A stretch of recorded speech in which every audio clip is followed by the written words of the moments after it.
Damai sejahtera Allah yang melampaui segala akal, kiranya mengawal hati saudara-saudara sekalian di dalam Kristus Yesus Tuhan kita. Amin. Selamat hari Minggu saudaraku. Bagaimana kabar? Semuanya sehat bukan? Walaupun memang kondisi pandemi sudah semakin menurun, tetapi kita harus masih tetap ikuti protokol kesehatan agar pandemi ini segera berakhir dari antara kita. Saudaraku, hari ini Tuhan akan menyapa kita dengan firman-Nya di minggu ke-10 sesudah Trinitatis ini, yaitu dari kitab Nabi Yesaya pasal 58 ayat 9b hingga ayat yang ke-14. Saya bacakan untuk kita, mari kita dengarkan dengan baik-baik. Apabila engkau tidak lagi mengenakan kuk kepada sesamamu dan tidak lagi menunjuk-nunjuk orang dengan jari dan memfitnah, apabila engkau menyerahkan kepada orang lapar apa yang kau inginkan sendiri dan memuaskan hati orang yang tertindas, maka terangmu akan terbit dalam gelap dan kegelapanmu akan seperti rembang tengah hari. Tuhan akan menuntun engkau senantiasa dan akan memuaskan hatimu di tanah yang kering dan akan membaharui kekuatanmu. Engkau akan seperti taman yang diairi dengan baik dan seperti mata air yang tidak pernah mengecewakan. Engkau akan membangun reruntuhan yang sudah berabad-abad dan akan memperbaiki dasar yang diletakkan oleh banyak keturunan. Engkau akan disebutkan yang memperbaiki tembok yang tembus, yang membetulkan jalan supaya tempat itu dapat dihuni.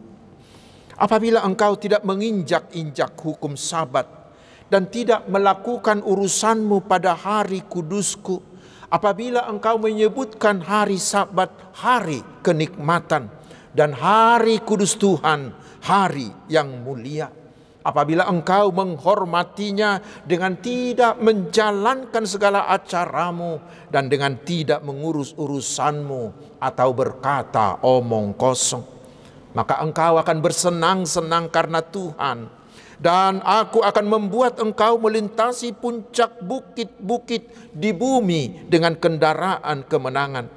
Aku akan memberi makan engkau dari milik pusaka Yakub bapa leluhurmu, sebab mulut Tuhanlah yang mengatakannya. Demikian firman Tuhan. Saudaraku yang diberkati oleh Tuhan kita Yesus Kristus, firman Tuhan hari ini mau mengajar kita bagaimanakah ibadah yang benar. Bagaimanakah ibadah yang benar? Mengapa ini perlu? Karena bila kita membaca pasal 1 ayat 11 hingga 14 kitab Yesaya ini, kita bisa merinding saudaraku. Karena di sana Tuhan mengatakan, aku jijik dengan ibadahmu, aku tidak suka dengan persembahanmu, dengan nyanyianmu, dengan perayaan-perayaanmu. Dan Tuhan mengatakan dalam nats ini, dalam pasal ini, bahwa Tuhan tidak akan mau mendengarkan doa Israel. Itu artinya Tuhan tidak menyukai ibadah mereka. Lalu pertanyaannya, ibadah yang bagaimanakah yang disebut ibadah yang benar, yang sejati, yang disukai oleh Tuhan? Saudaraku, memang seperti sudah beberapa kali saya khotbahkan, ada dua macam liturgi, yaitu ibadah liturgi ritual dan ibadah atau liturgi kehidupan. Ibadah atau liturgi ritual itulah yang kita lakukan setiap hari Minggu atau di pertanggiangan atau di sermon, seperti yang banyak dipahami oleh banyak orang.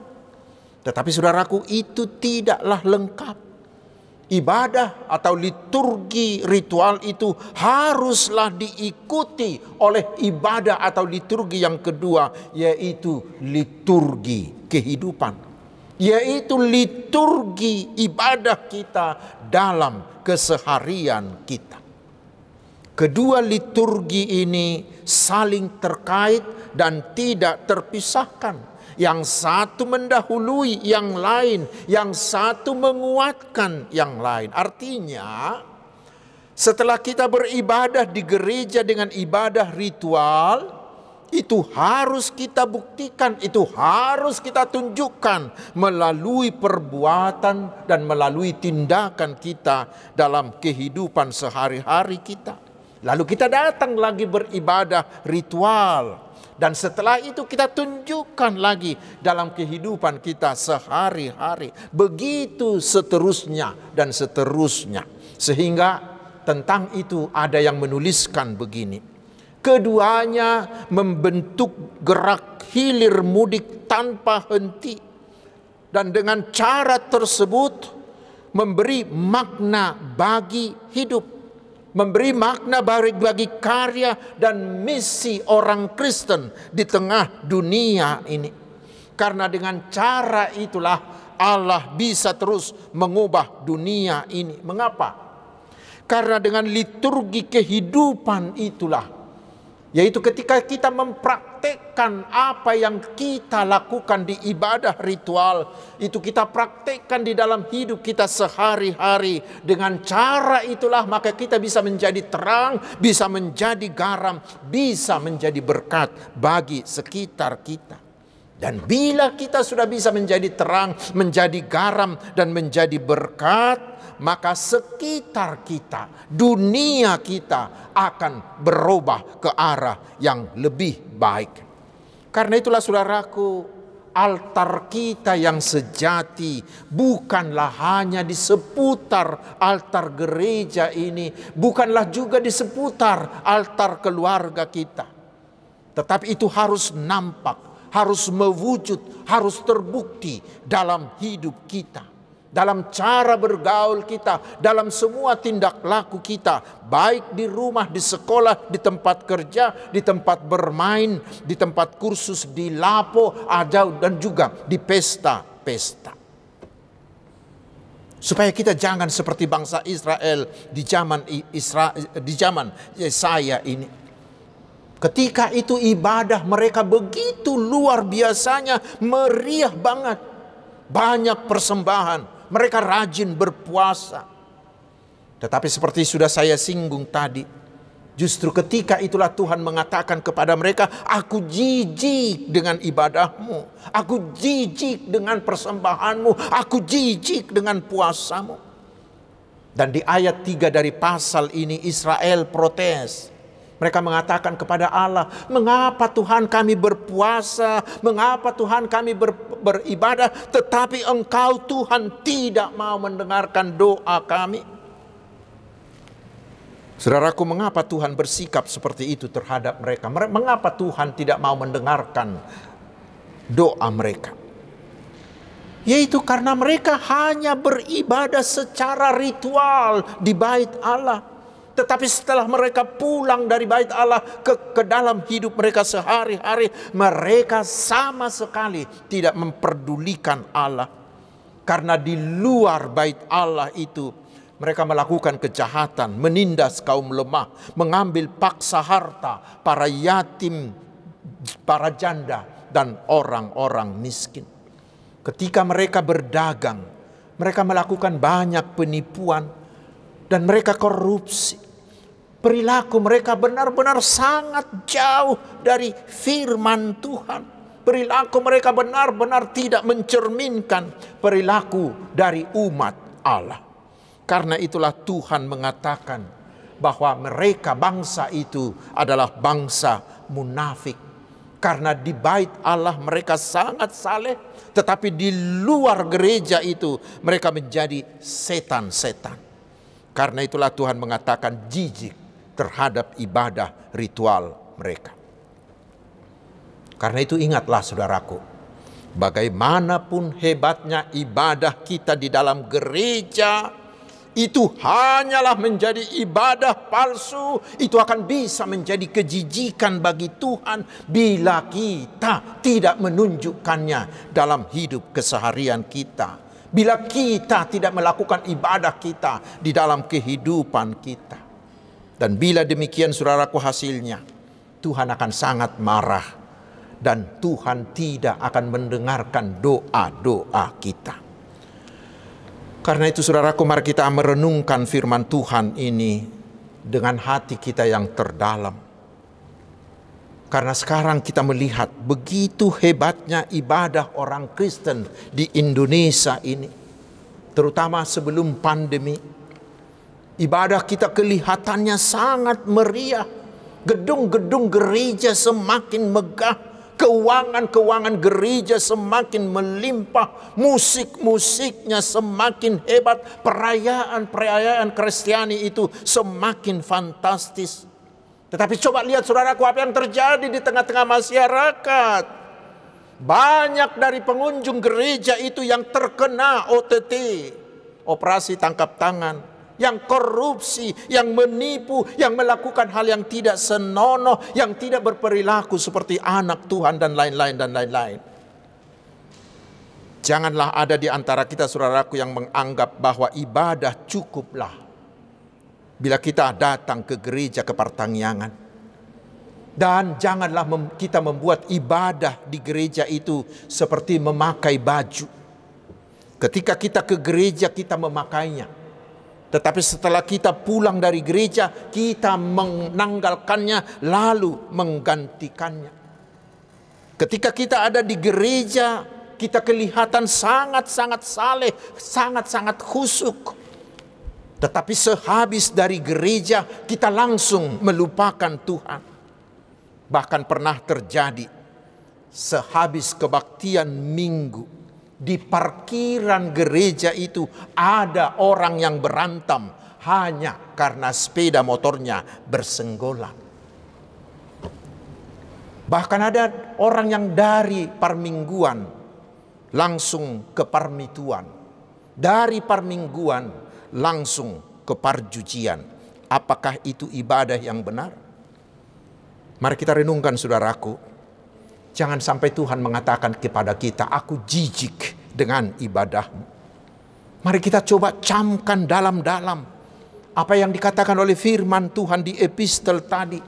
Di ayat 28b hingga ayat 29 di epistel itu dikatakan, marilah kita mengucap syukur dan beribadah kepada Allah menurut cara yang berkenan kepadanya dengan hormat dan takut. Sebab Allah kita adalah api yang menghanguskan. Bila kita bermain-main dengan ibadah kita di gereja, bila kita bermain-main dengan ibadah kita dalam kehidupan sehari-hari, ingat saudaraku, Tuhan bisa menghanguskan kita. Sejarah telah membuktikan itu. Karena itulah hari ini saudaraku, Tuhan menantang kita melalui firman-Nya. Apakah saudara ingin agar Tuhan mendengarkan doa-doamu? Apakah saudara menginginkan agar Tuhan menyukai ibadah-ibadahmu? Bila ya, lakukanlah hal-hal yang dikatakan oleh nats kita hari ini. Apa yang harus kita lakukan dalam ibadah kehidupan kita? Yang pertama dikatakan beribadahlah dalam hidup keseharianmu. Buktikanlah ibadah ritualmu dengan melakukan pembebasan.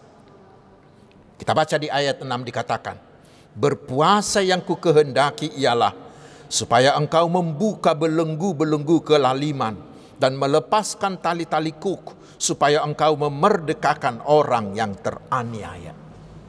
Ibadah sejati adalah bila kita mau menolak, bila kita mau membuang segala bentuk penindasan, bentuk penjajahan, bentuk segala hal yang mengurangi hak dan harkat kemanusiaan orang lain. Kita harus ingat saudaraku bahwa kita juga adalah orang yang sudah dibebaskan oleh Allah dari perbudakan dosa, perbudakan iblis, yaitu melalui pengorbanan anaknya Tuhan kita Yesus Kristus. Karena itu sekarang adalah tugas kita untuk menjadi tangan Allah, membebaskan semua orang siapapun mereka. Kita harus menggunakan segala potensi, segala daya yang kita miliki untuk membebaskan semua orang dari segala bentuk penindasan, dari ketidakadilan, dari kemiskinan, dari kebodohan, dari keterbelakangan, dari keterisolasian. Kita harus membebaskan mereka. Mari kita mulai itu dari yang paling kecil, dari paling dekat, yaitu dari rumah kita. Hendaknya semua anggota keluarga kita memiliki kebebasan. Tetapi kebebasan itu hendaklah kebebasan yang bertanggung jawab.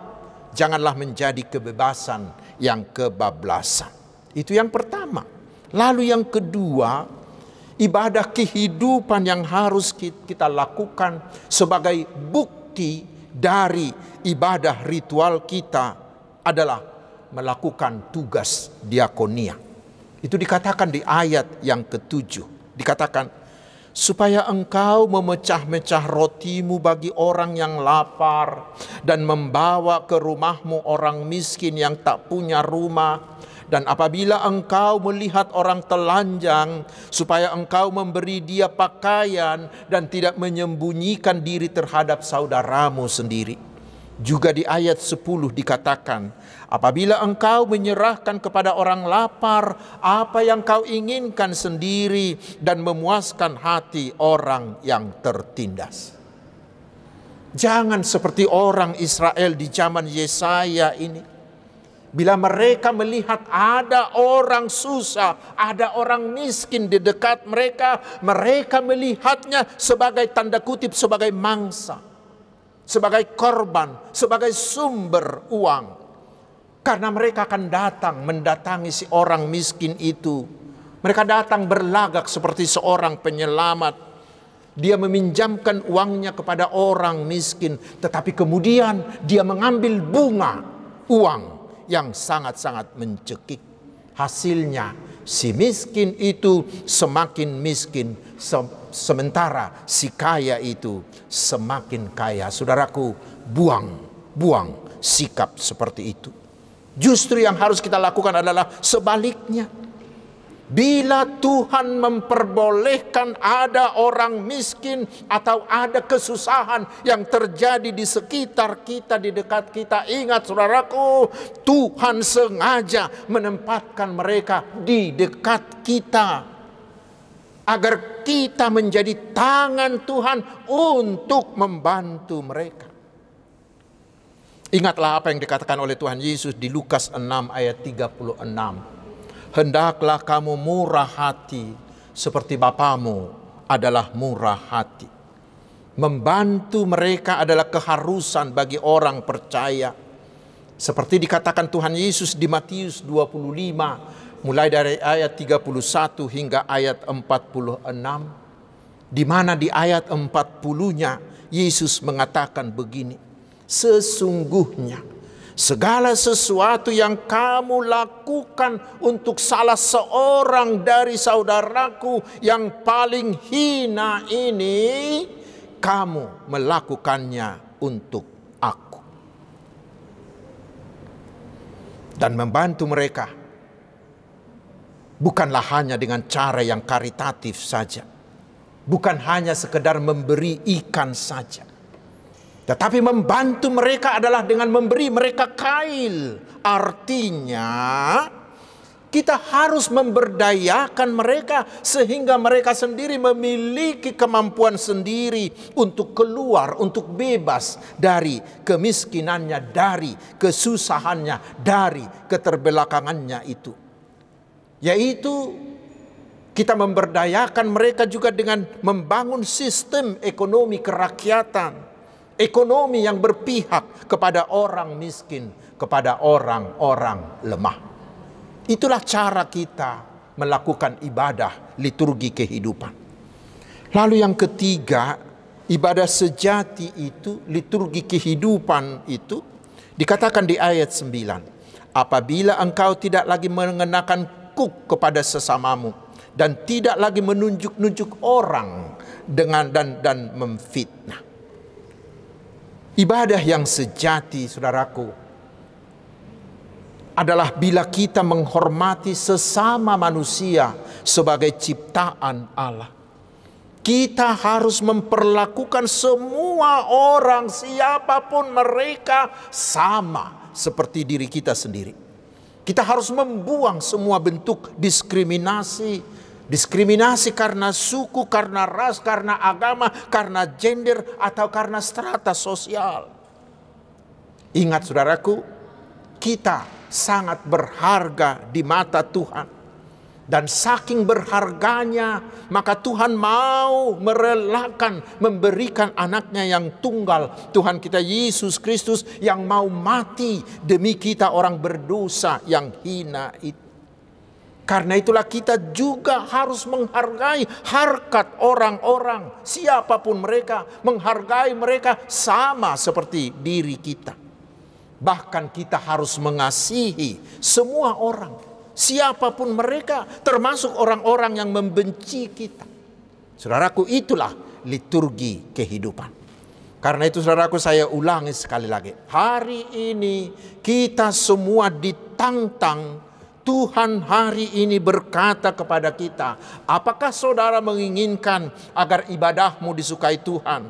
Apakah saudara menginginkan agar Tuhan menerima nyanyianmu, menerima persembahanmu, dan mau mendengarkan doa-doamu? Bila saudara menginginkan iya, maka kuncinya lakukanlah semuanya itu. Liturgi ritualmu dan liturgi kehidupanmu dengan baik. Dan bila kita mau melakukan itu, lihat hasilnya di ayat 10 hingga ayat 14. Tuhan menjanjikan upah yang sangat besar. Dikatakan bahwa kita akan bisa menjadi terang yang akan menerangi kegelapan dunia. Dikatakan bahwa berkat-berkat Tuhan juga akan melimpahi kita. Ingat, orang yang membantu orang miskin tidak pernah menjadi miskin. Justru orang yang membantu orang miskin akan mempiutangi Allah. Dan ingat saudaraku, walaupun kita sudah capek melakukan pelayanan itu, membantu mereka, ingat, Tuhan akan selalu memberi kita kesegaran, memberi kita kekuatan baru, sehingga kita terus bisa melakukannya. Karena itu saudaraku, rajinlah beribadah di gerejamu, tetapi setelah itu kita harus mau terlibat dalam ketulusan hati untuk melayani orang-orang miskin, orang sakit, orang yang terpenjara, orang yang berbeban berat, para janda dan para yatim piatu. Itulah ibadah yang disukai Tuhan, dan dengan itu Tuhan akan semakin memberkati kita. Amin, mari kita berdoa. Terima kasih ya Tuhan atas firman-Mu yang begitu indah bagi kami. Kuatkanlah kami dengan Roh Kudus-Mu agar kami tidak menjadi orang-orang yang hanya rajin melakukan ibadah ritual, tetapi biarlah dengan bantuan Roh-Mu kami menjadi orang yang rajin juga menjadi pelaku firman-Mu, dengan menjadi orang yang mau membebaskan, yang mau membantu serta menghormati semua orang, terutama mereka yang membutuhkan bantuan sebagai bukti iman kami. Ya Tuhan, kami membutuhkan penyertaan-Mu di semua bidang dan detik kehidupan kami. Karena kami tahu tanpa Tuhan kami tidak akan bisa berbuat apa-apa. Biarlah penyertaan-Mu tetap membuat kami menjadi tenang, tetap bersuka cita, tetap bersemangat, dan tetap berhasil walaupun beragam masalah menghadang kami. Oleh penyertaan-Mu Tuhan, keluarga kami akan tetap harmonis, usaha, studi, dan semua pelayanan kami akan berjalan lancar, dan kami akan mampu menghadapi berbagai pergumulan dan masalah. Ya Tuhan yang Maha Kasih, kami memohon segeralah buang virus COVID ini dari antara kami, agar kami bisa hidup dengan normal kembali. Lancarkanlah usaha pemulihan ekonomi bangsa kami, terutama di kondisi ekonomi global yang semakin sulit ini, sehingga bangsa kami semuanya tetap sejahtera. Berilah hikmat-Mu bagi pemimpin kami, terutama bagi Bapak Presiden kami Joko Widodo dalam memimpin bangsa ini, agar bangsa ini tetap solid, tetap aman, tetap nyaman dan sejahtera. Jauhkanlah para pengacau, juga para koruptor dari negeri ini. Ya Bapak di sorga, berkatilah semua hamba-Mu, terutama para penginjil-penginjil dimanapun mereka melayani, agar mereka semakin bersemangat, semakin berkuasa, semakin bertenaga memberitakan firman-Mu, sehingga semakin banyak orang yang percaya kepada Tuhan Yesus. Terpujilah Engkau Allah yang Maha Kudus, yang Maha Mulia, gunung batu dan penyelamat kami. Di dalam nama Tuhan Yesus Kristus, Juru Selamat kami yang hidup, kehendak-Mu lah yang jadi atas kami. Amin.